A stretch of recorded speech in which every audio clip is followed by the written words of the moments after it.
Dans l'expression communication peer-to-peer, le mot peer se traduit en français par pair. Ce terme signifie l'égal d'une personne. Et dans le domaine de l'informatique, ça se traduit par l'égal d'un objet. En d'autres termes, chaque couche doit pouvoir communiquer avec son égal de l'autre côté. Pendant le processus de communication entre deux périphériques, les protocoles de chaque couche s'échangent des paquets. Ces paquets d'informations s'appellent PDU. À chaque étape du processus, une PDU porte un nom différent d'une couche à une autre. Nous allons voir ensemble les différents termes qui sont utilisés dans le réseau. Ces termes sont à connaître par cœur car on va les utiliser tout au long de la formation. Le terme data est utilisé dans la couche d'application. Le terme segment est pour la PDU de la couche transport, paquet pour la PDU de la couche internet et frame pour la PDU de la couche liaison. Pour examiner les différentes PDU d'une communication peer-to-peer, on peut utiliser un programme d'analyse de paquets comme le fameux logiciel Wireshark, qui est gratuit et open source. Il est beaucoup utilisé car très utile pour le dépannage du réseau. Maintenant, on va parler d'encapsulation et de décapsulation.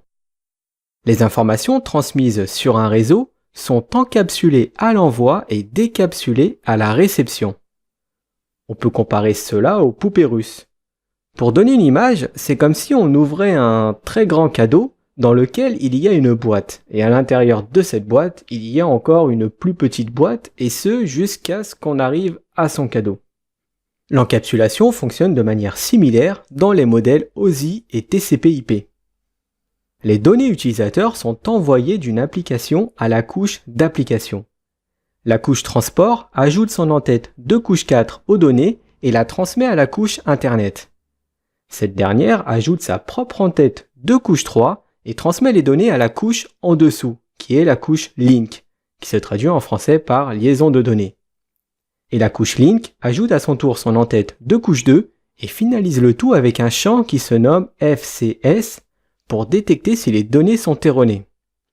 Et la décapsulation, c'est l'effet inverse. Lors de la réception du message, le protocole travaille de bas en haut. Le processus d'encapsulation est donc inversé à l'hôte qui reçoit les données. La couche link vérifie le champ FCS pour voir s'il n'y a pas d'erreur dans les données. Si les données ne sont pas bonnes, elle demandera une retransmission. Et si les données sont bonnes, l'entête sera analysée par la couche 2 et les données restantes seront transmises à la couche Internet. Ensuite, le processus de décapsulation reste identique aux couches suivantes.